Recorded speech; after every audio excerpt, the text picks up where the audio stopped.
નમસ્કાર મિત્રો, muse high school ની યુટ્યુબ ચેનલ પર આપનું હાર્દિક સ્વાગત છે। હું મુદ્દસર સિપાઈ આપણી સમક્ષ હાજર થયો છું।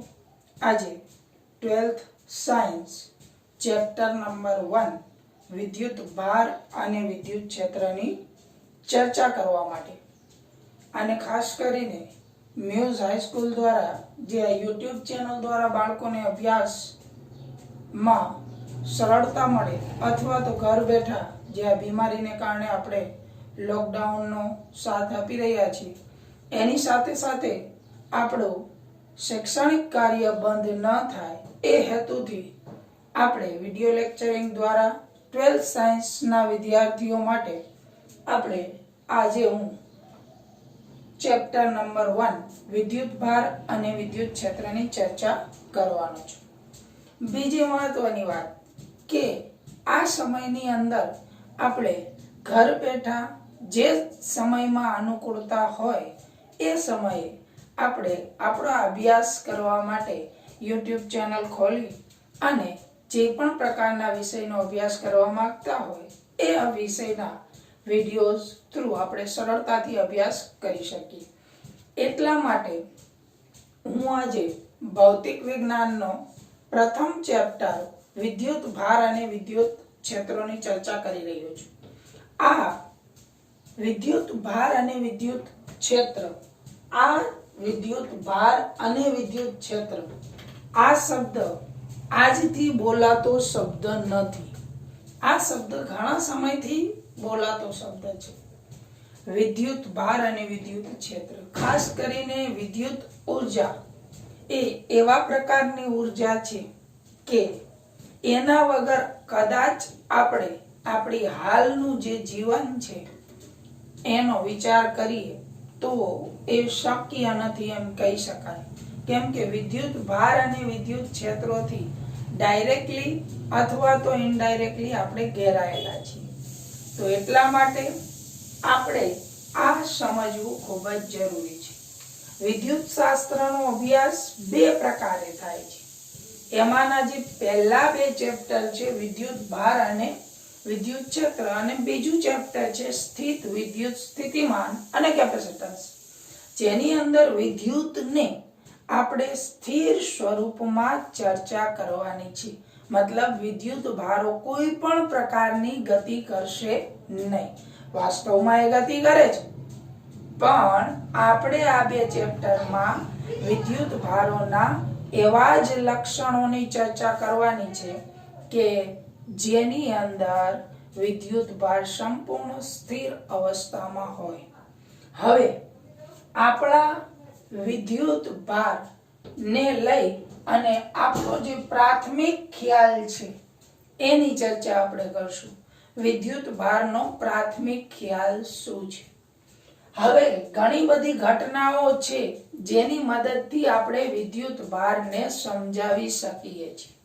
ફોર એક્ઝામ્પલ કે મેં અહીંયા પ્રથમ ઉદાહરણ લીધું છે કાસ્કો છે।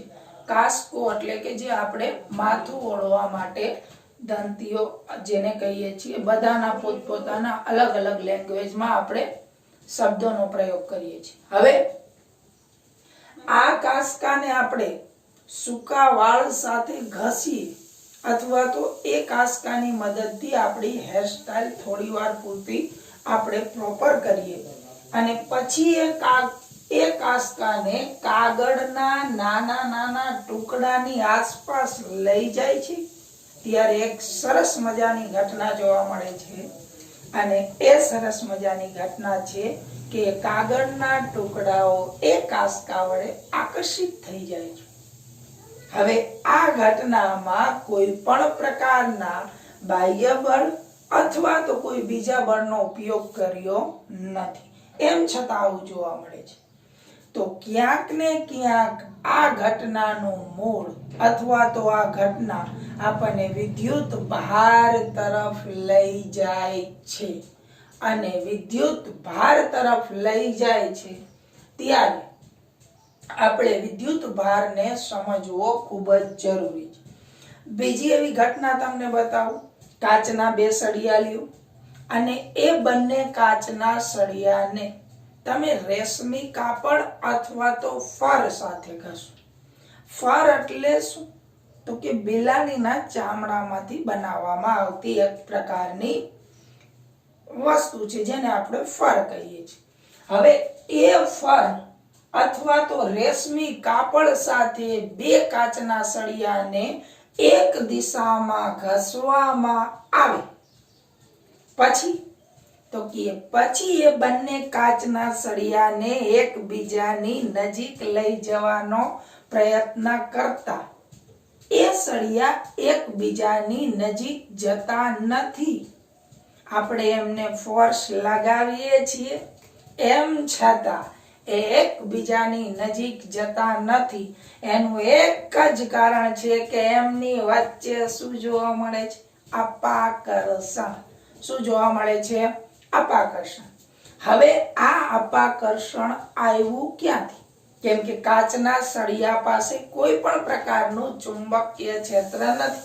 નકર આપણને એવું થાય કે ચુંબકીય ક્ષેત્રને કારણે આકર્ષણ કે અપાકર્ષણ અગાઉ આપણે જોયું છે, એમાં કોઈ નવી વાત નથી.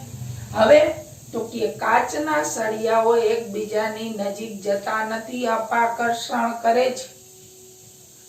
આ ઘટનામાં પણ ક્યાંક ને ક્યાંક વિદ્યુત ભાર જવાબદાર છે. હજી આવી ઘટના તમને બતાવું. આ આપણે વાત કરી કાચના સળિયાની, અને કાચના સળિયાઓ એકબીજાને અપાકર્ષે છે, નજીક આવતા નથી.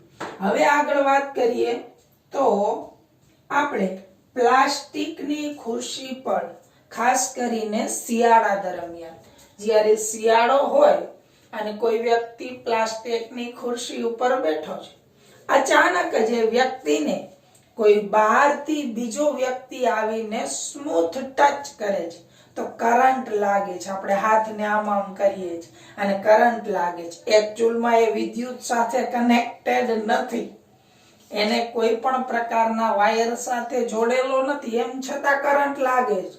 તો આ બાબતમાં પણ અથવા તો આ ઘટના પણ ક્યાંક ને ક્યાંક વિદ્યુત ભારને લીધે ઉત્પન્ન થતી ઘટના છે કે પ્લાસ્ટિક. અને પ્લાસ્ટિકની ખુરશી ઉપર બેઠેલો વ્યક્તિ ખુદ ઊભો થઈ અને કોઈ મેટાલિક અથવા તો ધાતુ સરફેસને ટચ કરશે તો એને ખુદને પણ કરંટ લાગે છે. ખાસ કરીને આપણે શિયાળામાં કારની અંદર બેઠા હોય અને સીટ સાથેના ઘર્ષણ કરતી વખતે જ્યારે બહાર નીકળીને આપણે મેટાલિક પોર્શનને આમ ધક્કો મારીએ છીએ તો અહીંયા કરંટ લાગે છે. આ ઘટના પણ વિદ્યુત ભારની કંઈક પ્રકારની સમજૂતી આપે છે, વિદ્યુત ભાર સમજાવી રહ્યું છે. બીજી વાત કરીએ કે જ્યારે આપણે શિયાળામાં સૂતા હોય અને આપણો જે બ્લેન્કેટ છે એને આપણે સ્મૂથ અથવા તો આપણા હાથ વડે સ્ક્રેચ કરીએ છીએ તો એ બ્લેન્કેટની અંદર નાના નાના લાઇટિંગ એટલે કે તણખા જરે છે. આ તણખાઓનું કારણ શું? તો ક્યાંક ને ક્યાંક આ તણખાઓ પણ વિદ્યુત ભાર સમજાવી રહ્યા છે અથવા તો વિદ્યુત ભાર આ ઘટના પાછળ પણ જવાબદાર છે. બીજી તમને વાત કરું તો કાગળના નાની નાની પટ્ટીઓ હોય, એ પટ્ટીઓને તમે ઘરે કરી શકો એવો પ્રયોગ છે, સરસ મજાનો. તમે પ્રેક્ટિકલી એને પ્રયોગ કરીને પણ ટેસ્ટ કરી શકશો. ધારો કે કાગળના એક પેજમાંથી નાની નાની પટ્ટીઓ બનાવવામાં આવે અને એ પટ્ટીઓને પ્રેસ એટલે કે ઇસ્ત્રી કરવામાં આવે. એ પટ્ટીઓ ઉપર ઇસ્ત્રી કરી અથવા તો પ્રેસ કરી અને એ પટ્ટીઓને તમે તમારી એલસીડી એટલે કે ટીવીની ડિસ્પ્લેની નજીક લઈ જાઓ તો એ ટીવીની ડિસ્પ્લે પર એવી રીતે ચોંટી જશે જેવી રીતે તમે એને ગમ લગાડીને ચોંટાડેલી હશે. તો એનો મતલબ આ વાત પણ આપણને ક્યાંક ને ક્યાંક વિદ્યુત ભાર તરફ દોરી જાય છે. તો આવી બધી ઘટનાઓ, માત્ર આ ઘટનાઓ વર્ષ, 2 વર્ષ કે 10 વર્ષની અંદર બનેલી નથી. આ ઘટનાઓ ઈસવીસન પૂર્વે 600 વર્ષથી ચાલી આવે છે. થેલ્સ નામના જે ભૂમિતિશાસ્ત્રી હતા એને આ પ્રાથમિક ચર્ચા કરી અને પછી એ ચર્ચા આગળ ને આગળ ને આગળ થતી રહી અને ઘણા વર્ષોને અંતે આપણને એક નિષ્કર્ષ મળ્યો અને એ નિષ્કર્ષ છે વિદ્યુત ભાર. કેમ કે જ્યારે પણ આપણે વિદ્યુતનો અભ્યાસ કરવા બેસીએ ત્યારે સૌથી મહત્વની વાત વિદ્યુત ભાર. કેમ કે કોઈ પણ વૃક્ષને પાળવું હોય ને તો એની ડાળખી કાપવાથી એ વૃક્ષ પડી જતું નથી. એમ કોઈ વાતને સમજવી હોય તો એના મૂળમાં જવું જરૂરી છે. જ્યાં સુધી એના મૂળમાં નહીં જાય ત્યાં સુધી એને સંપૂર્ણ સમજવી શક્ય નથી. એટલા માટે આપણે આવી બધી ડેઈલી લાઈફમાં બનતી ઘટનાઓ જોઈ. હવે આ ઘટનાઓ પાછળનું મૂળ શું? આમાં ઘણી વખતે અહીંયા આપણે જોયું તો આકર્ષણ થતું, અહીંયા જોયું તો અપાકર્ષણ થતું, અહીંયા તો કે સામાન્ય શોક લાગતો. તો આવી અલગ અલગ ઘટનાઓ બનવા પાછળનું કારણ શું? What is the basic reason behind it? આની પાછળનું સામાન્ય કારણ શું? તો આ વાત સમજવા માટે આપણે અહીંયા વિદ્યુત ભારોના પ્રકારો સમજીએ. એના પહેલા તમને એક બીજી વાત કરી દઉં કે વિદ્યુત ભાર છે ને એ દ્રવ્યનો આંતરિક ગુણધર્મ છે. દ્રવ્યનો આંતરિક ગુણધર્મ છે. એનો મતલબ કે દ્રવ્યની અંદર જે પણ દ્રવ્ય બનેલું છે એની અંદરનો ગુણધર્મ છે. તો એનો આંતરિક ગુણધર્મ છે જેને આપણે બહારથી ઇમ્પ્લાઇઝ કે બહાર કાઢી શકીએ છીએ, પણ એ વિદ્યુત ભારનું આપણે નવું સર્જન નથી કરી શકતા અથવા તો જે જગ્યા ઉપર વિદ્યુત ભાર છે એને આપણે ડિસ્ટ્રોય એટલે કે નાશ કરી શકતા નથી. આ આંતરિક ગુણધર્મ છે. તો આ આંતરિક ગુણધર્મને વધુ વિસ્તારમાં સમજવા માટે આપણે વિદ્યુત ભારોના પ્રકારો સમજશું. હવે વિદ્યુત ભારોના કેટલા પ્રકાર છે? વિદ્યુત ભારના બે પ્રકાર છે, એક ધન વીજભાર અને એક ઋણ વીજભાર. આ આપણો ધન વીજભાર અને આ ઋણ વીજભાર. વિદ્યુત ભાર મુખ્યત્વે બે પ્રકારના જોવા મળે છે. એક છે ધન વીજભાર અને બીજો છે ઋણ વીજભાર. આ ધન વીજભાર અને ઋણ વીજભારને સમજવાનું આપણને હવે એક વાત ખબર પડી ગઈ કે વિદ્યુત ભાર બે પ્રકારના છે. હવે તો મહત્વની વાત જે આપણે જાણવી છે ઈ કઈ વાત આપણે જાણવી છે? તો આપણે જાણવી છે ક્યારે આકર્ષણ થાય, ક્યારે અપાકર્ષણ થાય. આકર્ષણ અપાકર્ષણ બેય થાય છે, બરાબર? વિદ્યાર્થી મિત્રોને એવું લાગે કે સાહેબ તમે કીધું કે આકર્ષણ થાય અપાકર્ષણ થાય, પણ અમને ઈ નથી ખબર ક્યારે આકર્ષણ થાય ક્યારે અપાકર્ષણ. આ વાત સમજવી પણ જરૂરી છે. તો આપણે એ વાત સમજીએ કે વિદ્યુત ભારને લીધે ક્યારે આકર્ષણ થાય અને ક્યારે અપાકર્ષણ થાય. તો હવે જ્યારે બે સમાન પ્રકારના વીજભારો એકબીજાની નજીક આવશે, સમાન પ્રકારના એટલે બે ધન વિદ્યુત ભારો અથવા તો બે ઋણ વિદ્યુત ભારો, એ બંને સમાન પ્રકારના વિદ્યુત ભાર. ધારો કે કાચનો સળિયો છે, એની પાસે ધન વીજભાર છે, બીજો કાચનો સળિયો છે એની પાસે પણ ધન વીજભાર છે. તો એ બંનેને એકબીજાની નજીક લાવશો તો એ બંને અપાકર્ષે, નજીક આવશે નહીં, આકર્ષણ નહીં. શું થશે? અપાકર્ષણ. એની જગ્યાએ કોઈ બે ઋણ વીજભારિત સળિયાને એકબીજાની નજીક લાવવામાં આવે તો પણ અપાકર્ષણ થશે. તો એનો મતલબ બંને ઘટનામાં ક્યારે કે જ્યારે બંને સળિયાઓ ઉપર રહેલા વિદ્યુત ભારો સમાન પ્રકારના હોય. એવું જરૂરી નથી બે ધન વીજભાર વચ્ચે જ અપાકર્ષણ થાય કે બે ઋણ વીજભાર વચ્ચે જ અપાકર્ષણ થાય. બે ધન વીજભાર વચ્ચે પણ અપાકર્ષણ થાય અને બે ઋણ વીજભારિત પદાર્થો વચ્ચે પણ અપાકર્ષણ થાય. તો આ અપાકર્ષણ આપણે સમજી લીધું કે બે સમાન પ્રકારના વીજભારો વચ્ચે અપાકર્ષણ થાય. તમને એવું થાય કે સાહેબ તમે અહીંયા વિદ્યુત ભાર લખ્યો, અહીંયા વીજભાર લખ્યો, દરેક વખતે અલગ લખો એવું થોડું ચાલે. પણ વીજભાર કે વિદ્યુત ભાર એકબીજાના સમાનાર્થી છે. તો તમે વિદ્યુત ભાર શબ્દનો ઉપયોગ કરો, નો પ્રોબ્લેમ. તમે વીજભાર શબ્દનો ઉપયોગ કરો, નો પ્રોબ્લેમ. હવે આપણે વાત કરીએ કે આકર્ષણ ક્યારે થાય. આ આકર્ષણ થયું એની પાછળનું કારણ શું? આ આકર્ષણની પાછળનું કારણ અહીંયા આપણે જોઈએ. અસમાન વીજભારો વચ્ચે આકર્ષણ થાય. અસમાન એટલે એક ધન વીજભારિત, બીજો ઋણ વીજભારિત, એમની વચ્ચે શું થાય? આકર્ષણ. તો હવે આપણને અહીંયા સમજણ આવે કે ધારો કે આ કાંસકા પરનો વિદ્યુત ભાર ઋણ છે, કાંસકા પરનો વીજભાર ઋણ છે, તો કાગળના ટુકડા એના વડે આકર્ષિત થાય છે. તો કાગળના ટુકડા પરનો વિદ્યુત ભાર શું હોય? ધન હોય. અધરવાઇઝ એનું આકર્ષણ શક્ય નથી. આના પરનો વિદ્યુત ભાર ઋણ હોય તો જો કાગળના ટુકડાઓ ધન વીજભારિત હોય તો અને માત્ર તો જ આ કાંસકો કાગળના ટુકડાને આકર્ષિત કરી શકે. તો હવે આપણને ખબર પડી ગઈ કે વિદ્યુત ભારોને લીધે ક્યારે આકર્ષણ અને ક્યારે અપાકર્ષણ જોવા મળે. હવે આપણે આગળ વાત કરીએ કે મૂળભૂત કણો અને તેના વીજભારો. અહીંયા નાનકડી આકૃતિ વિદ્યાર્થી મિત્રો મેં દોરવાનો પ્રયત્ન કર્યો છે. બરાબર, જગ્યા અને બોર્ડની સાઈઝનો અભાવ છે એટલા માટે આપણે આકૃતિ નાનકડી દોરેલી છે. જે આકૃતિ આપણે અગાઉ દોરી ચૂક્યા છીએ અથવા તો અગાઉ એના વિશે આપણે ઘણી બધી જાણકારી હોય. એ આકૃતિ છે પરમાણુની. પરમાણુ એટલે શું? કોઈ પણ અણુ કેનો બનેલો છે? પરમાણુનો. દ્રવ્ય કેનું બનેલું છે? અણુનું. તો એનો મતલબ દરેક દ્રવ્ય અથવા વસ્તુ અથવા પદાર્થનું પરમાણુ. હવે આ પરમાણુ બે વિભાગમાં વિભાજિત થયેલું છે.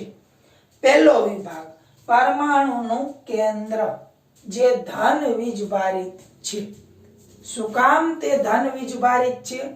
કેમ કે એના કેન્દ્રમાં બે પ્રકારના કણો આવેલા છે. કયા બે પ્રકારના કણો? એક મૂળભૂત કણ જેનું નામ છે પ્રોટોન અને બીજો છે ન્યુટ્રોન. હવે એના પર ધન વીજભાર છે એનું કારણ શું? તો કે પ્રોટોન એ ધન વીજભારિત કણ હોવાને લીધે. પ્રોટોન પરનો વીજભાર કેવો છે?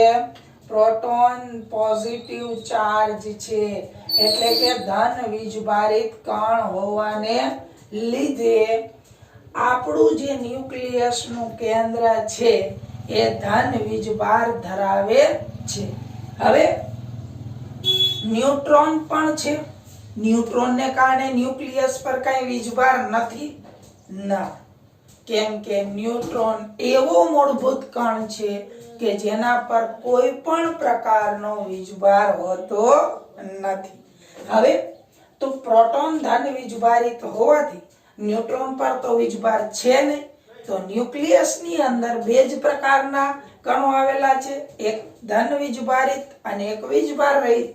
તો ન્યુક્લિયસ ધન વીજભારિત કણોનો બનેલો છે એમ કહી શકાય. એમાં વીજભાર વિહીન છે પણ વિદ્યુત ભારની દ્રષ્ટિએ વાત કરતા હોય તો આપણે ન્યુટ્રોન વીજભાર વિહીન છે. તો વિદ્યુત ભારની જે પણ કઈ ચર્ચા એમાં ન્યુટ્રોન આપણે ઇન્વોલ્વ થતો નથી. હવે પરમાણુની આસપાસનો વિસ્તાર, પરમાણુનો જે બહારનો વિસ્તાર, ન્યુક્લિયસ સિવાયનો વિસ્તાર. પરમાણુનું એક ન્યુક્લિયસ છે જેને આપણે પરમાણુના કેન્દ્ર તરીકે વ્યાખ્યાયિત કરી. એ તો માત્ર સૂક્ષ્મ ભાગ છે. પરમાણુનો જે બાકીનો ભાગ છે એ ઋણ વીજભારિત ભાગ છે. બરાબર, એ ઋણ વીજભારિત ભાગ શા માટે છે? તો કે પરમાણુની અંદર જે ન્યુક્લિયસ સિવાયનો બાકીનો બહારનો ભાગ છે ત્યાં ઇલેક્ટ્રોન આવેલા છે અને ઇલેક્ટ્રોન ઋણ વીજભારિત કણ છે. અને ઇલેક્ટ્રોન ઋણ વીજભારિત કણ છે એટલા માટે ઇલેક્ટ્રોન પરનો વિદ્યુતભાર ઋણ હોવાથી પરમાણુનો કેન્દ્ર સિવાયનો બાકીનો ભાગ છે એ ઋણ વીજભારિત ભાગ છે. શું કામ? કેમ કે ઇલેક્ટ્રોન ઋણ વિદ્યુત ભારિત કણ છે, કેન્દ્રમાં ઇલેક્ટ્રોન છે ને, અને કેન્દ્ર સિવાયનો બાકીનો જે ભાગ છે એમાં શું આવેલું છે? ઇલેક્ટ્રોન. ઇલેક્ટ્રોન પર ઋણ વિદ્યુત ભાર હોવાને લીધે, ઇલેક્ટ્રોન પર નેગેટિવ ચાર્જ હોવાને લીધે ઇલેક્ટ્રોન પર નેગેટિવ ચાર્જ એટલે કે ઋણ વીજભાર હોવાને કારણે પરમાણુના કેન્દ્ર સિવાયનો બાકીનો જે ભાગ છે એ ઋણ વીજભારિત છે. તો આપણને ખબર પડી ગઈ કે વિદ્યુત ભારોને લીધે ક્યારે આકર્ષણ થાય, ક્યારે અપાકર્ષણ થાય. ઇલેક્ટ્રોન કેવો વિદ્યુત ભારિત કણ છે, પ્રોટોન કેવો વિદ્યુત ભારિત કણ છે, ન્યુટ્રોન કેવો વિદ્યુત ભારિત કણ છે. ઇલેક્ટ્રોન પરનો વિદ્યુત ભાર ઋણ છે, પ્રોટોન પરનો વિદ્યુત ભાર ધન છે, જ્યારે ન્યુટ્રોન છે એ વીજભાર વિહીન કણ છે. હવે આપણને કોઈ પદાર્થ પર વિદ્યુત ભાર છે કે નથી અથવા કેટલો છે, આ જાણકારી કેની મદદથી મળે, અથવા તો વિદ્યુત ભાર નું મૂલ્ય કેવી રીતે મેળવી શકાય, આ વાત પણ એટલી જ જરૂરી છે જેટલી વિદ્યુત ભારની સમજણ આપણી માટે જરૂરી છે. ચલો હવે આપણે વિદ્યુત ભારના મૂલ્ય વિશેની વાત કરીએ. એના પહેલા એક મહત્વની વાત કરી દઉં કે વિદ્યુત ભારને હંમેશા Q વડે દર્શાવવામાં આવે છે.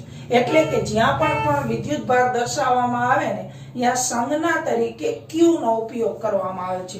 તો Q રહ્યો એ વિદ્યુત ભારની સંજ્ઞા છે, બરાબર, જેની મદદથી આપણે દરેક વખતે વિદ્યુત ભાર એવું લખવાની જરૂર નથી. Q દર્શાવશું એટલે આપણને લાઈટ થશે કે વિદ્યુત ભાર છે. હવે આપણે વાત કરીએ કે વીજભારનું માપન. વીજભારનું માપન કઈ રીતે કરી શકાય?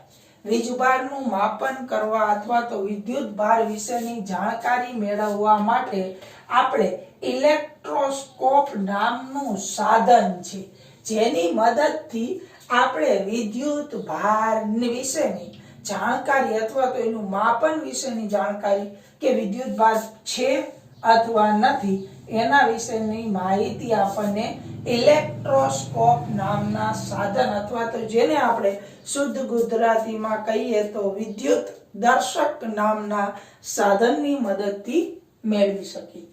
ચાલો હવે કોઈ પણ ભૌતિક રાશિનું માપન જરૂરી છે. આપણે કિરિયાણાની અત્યારે આ લોકડાઉનમાં કિરિયાણું લેવા જવાની અથવા તો કરિયાણાની કોઈ પણ વસ્તુ લેવાની છૂટ છે. તો આપણે કરિયાણાની કોઈ દુકાને જઈને એમ કહેશું ખાંડ આપો, સડનલી દુકાનદાર આપણને એક ક્વેશ્ચન પૂછશે, જે ક્વેશ્ચન છે કેટલી? તો આપણો જવાબ હશે 2 કિલોગ્રામ, 3 કિલોગ્રામ. એવી જ રીતે આપણે આ લોકડાઉન સમયે પણ જરૂરી વસ્તુ દૂધ લેવા જઈશું તો આપણને પૂછવામાં આવશે દૂધ જોઈએ છે, એટલે તરત જ દુકાનદાર પૂછશે કેટલું જોઈએ છે, તો આપણે કહેશું 2 litre, 3 litre, whatever we want. આપણને જે જોતું હશે એ આપણે કહેશું. તો એનો મતલબ આ લીટર, કિલોગ્રામ, બીજી ઘણી બધી વાત છે. તો એનો મતલબ કોઈ એમ પૂછશે આજનું તાપમાન કેટલું, તો એનો મતલબ આપણે કહેશું 40 ડિગ્રી સેન્ટીગ્રેડ. તો આ સેન્ટીગ્રેડ, કિલોગ્રામ, લીટર એ દરેક અલગ અલગ ભૌતિક રાશિને માપન કરવા માટેના એકમો છે. એવી જ રીતે વિદ્યુત ભાર પણ કોઈ એક ભૌતિક રાશિ છે, એનું માપન કરવા માટે પણ એકમની જરૂર પડે. એકમ વગર કોઈ ભૌતિક રાશિનું માપન શક્ય નથી. તો વિદ્યુત ભારનો SI એકમ કુલમ છે. શું છે? કુલમ. વિદ્યુત ભારનો SI એકમ અથવા તો વીજભારનો SI એકમ કુલમ છે. કુલમની મદદથી આપણે વિદ્યુત ભારનું મૂલ્ય માપી શકીએ છીએ.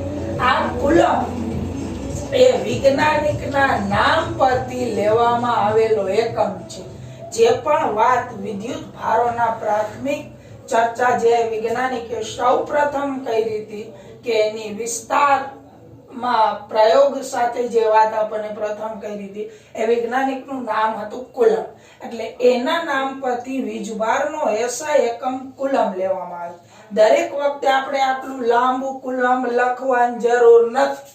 આપણે C લખશું તો એ C આપણે માટે કુલમ્બ સાબિત એટલે કે કુલમ તરીકે આપણે ઉપયોગ કરશું. ધારો કે કોઈ પણનો વીજભાર છે કે સપોઝ કોઈ એક નાનકડા ગોળા પરનો વિદ્યુત ભાર 100 છે, તો પાછળ આપણે 100 સી કરશું એટલે આપણે એને વાંચશું 100 કુલમ છે.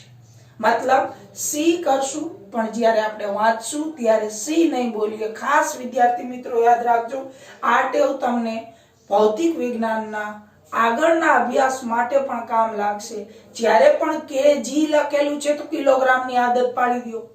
જ્યારે પણ સી લખેલું છે 40 સી તો સેન્ટીગ્રેડ ડિગ્રી બોલો, બરાબર. જ્યારે પણ LTR લખ્યું તો લીટર બોલો. એવી જ રીતે જ્યારે સી લખેલું છે ત્યારે આપણે એને પ્રોનાઉન્સ કરશું કુલમ. શું પ્રોનાઉન્સ કરશું? કુલમ. ચલો ત્યાર પછી આગળ વાત કરીએ કે વિદ્યુત ભારિત કણ, ઇલેક્ટ્રોન અને પ્રોટોન એ વિદ્યુત ભારિત કણ છે. વિદ્યુત ભાર નથી, ખાસ યાદ રાખજો વિદ્યાર્થી મિત્રો. વિદ્યુત ભાર અલગ છે અથવા તો વિદ્યુત ભાર ઈ અલગ વાત છે, અને ઇલેક્ટ્રોન અને પ્રોટોન એ માત્ર વિદ્યુત ભારિત કણ છે. હવે વિદ્યુત ભારિત કણ છે તો એના પર વિદ્યુત ભાર પણ હોવો જોઈએ અને એ વિદ્યુત ભારનું કોઈ ચોક્કસ મૂલ્ય પણ હોવું જોઈએ. ચલો આપણે એમ જોઈએ તો એનો મતલબ ઇલેક્ટ્રોન પરનો વિદ્યુત ભાર કેટલો, જેને મેં અહીંયા દર્શાવ્યું છે QE, ઇલેક્ટ્રોન પરનો વિદ્યુત ભાર, જે મેં અહીંયા લખ્યો છે -1.6 × 10⁻⁻19 કુલમ, એટલે કે -1.6 ગુણ્યા 10⁻⁻19 કુલમ, જે 1 ઇલેક્ટ્રોન પરનો વિદ્યુત ભાર છે. એવી જ રીતે પ્રોટોન પણ વિદ્યુત ભારિત કણ છે, તો એના પરનો વિદ્યુત ભાર કેટલો, તો કે 1 પ્રોટોન પરનો વિદ્યુત ભાર અહીંયા આપેલો જ છે ઇલેક્ટ્રોનના વિદ્યુત ભાર જેટલો જ છે, 1.6 ગુણ્યા 10⁻⁻19 કુલમ.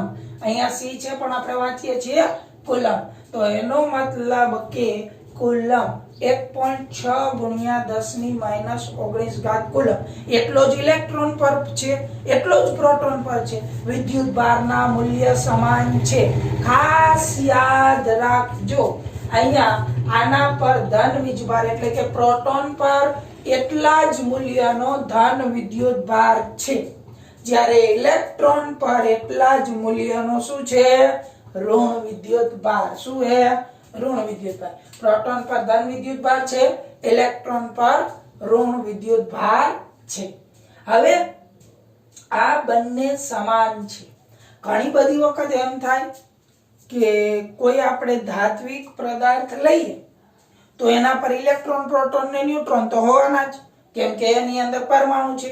ધારો કે મીઠાનું એક કણ લઈ લે તો એની અંદર સોડિયમ અને ક્લોરીન NaCl છે, Na+Cl-, તો એનો મતલબ સોડિયમ અને ક્લોરીન બંને છે, એમ છતાં મીઠાને ટચ કરીએ કરંટ લાગતો નથી.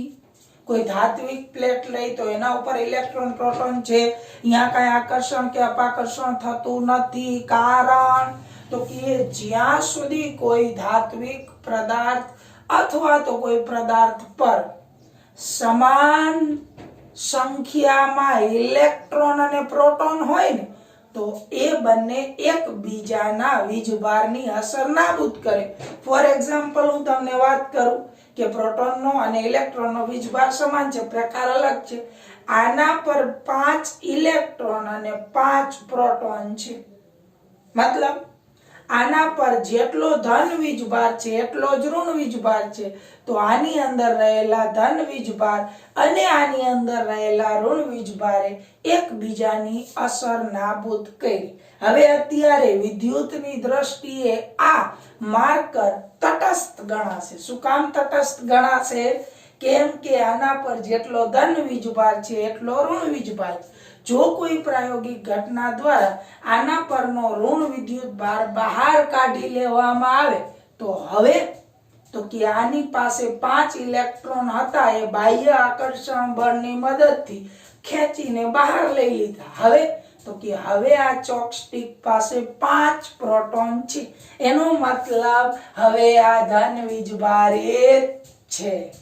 એનો મતલબ કે જ્યાં સુધી સમાન માત્રામાં પ્રોટોન અને ઇલેક્ટ્રોન કોઈ પદાર્થ પાસે છે ત્યાં સુધી એ વિદ્યુત ભારની દ્રષ્ટિએ તટસ્થ છે. એનો મતલબ દરેક વખતે ન્યુટ્રોન જેવો નથી. ન્યુટ્રોન વીજભાર વિહીન છે. એનો મતલબ કે કોઈ પદાર્થ વિદ્યુત ભારની દ્રષ્ટિએ તટસ્થ છે. એનો સિમ્પલ મતલબ એવો છે કે એની પાસે જેટલો ઋણ વીજભાર છે એટલો જ ધન વીજભાર છે. મતલબ ઋણ વિદ્યુત ભાર કે ધન વિદ્યુત ભાર એક પણની અસર આપણને જોવા મળતી નથી. ક્લિયર? ચાલો હવે એક વાત આપણે જોઈએ કે અહીંયા મેં એક એવો બ્લોક બનાવેલો છે કે આ બ્લોકની અંદર કોઈ પણ પ્રકારની વસ્તુ છે નહીં.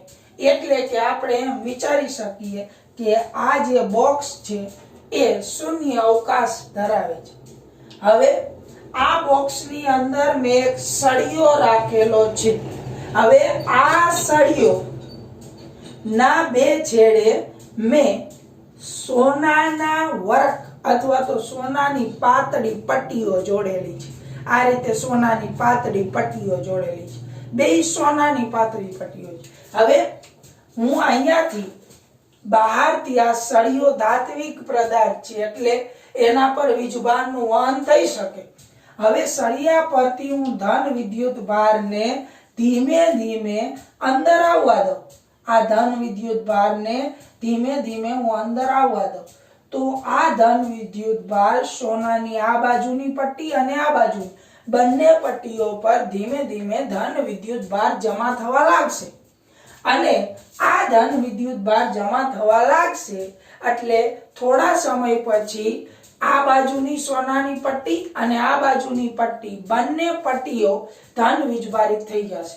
હવે આપણા આકર્ષણ અને અપાકર્ષણના નિયમ મુજબ જો બે પર સમાન વિદ્યુત ભાર હોય ને તો એ અપાકર્ષે.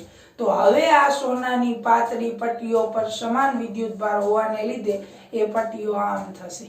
મતલબ આ રીતે આમ ધક્કો લગાવશે. આ પટ્ટી આને ધક્કો લગાવશે, આ પટ્ટી આને. મતલબ એમની વચ્ચેનો જે ગેપ હતો એ વધુ પહોળો થશે. એટલા માટે તમે જોઈ શકો બે પટ્ટીઓ આટલી હોય એ ધીમે ધીમે આમ થઈ જશે. એનો મતલબ ધીમે ધીમે એકબીજાથી દૂર જશે. આના પર અને આના પર સમાન વિદ્યુત ભાર હોવાને લીધે અપાકર્ષણ બળ વડે આ પટ્ટીઓ એકબીજાથી દૂર જતી દેખાય છે. This is the basic આકર્ષણ અપાકર્ષણ ની જે આપણે વાત કરીએ છીએ બરાબર એ બેઝિક વાતની સમજણ છે કે જે આકર્ષણ અને અપાકર્ષણ સમાન વીજભારો વચ્ચે અપાકર્ષણ થાય એની પ્રાયોગિક ગોઠવણ તમને મેં સમજાવી. ઘરે કરી શકો એવા આકર્ષણના પ્રયોગોની પણ મેં તમને પહેલા વાત કરી. આપણો આ પ્રથમ લેક્ચર છે જેની અંદર વિદ્યુત ભારની આપણે બેઝિક વાત સમજ્યા. હવે વિદ્યુત ભારની થોડીક પ્રોપર્ટીઝ છે કે લાક્ષણિકતાઓ છે એને આપણે સમજશું અને ત્યાર પછી લેક્ચર 2 ની અંદર આપણે આગળ વાત કરશું કે આ આકર્ષણ બળ અને અપાકર્ષણ બળ લાગે એનું મૂલ્ય કેટલું. ચલો વિદ્યાર્થી મિત્રો, નેક્સ્ટ લેક્ચરમાં આપણે મળશું. ત્યાં સુધી તમે સ્વસ્થ રહ્યો, સલામત રહ્યો, વ્યસ્ત રહ્યો અને ખાસ કરીને મસ્ત રહ્યો. રેડી? ચલો નેક્સ્ટ ટાઈમ મળશું લેક્ચર 2 માં. Thank you.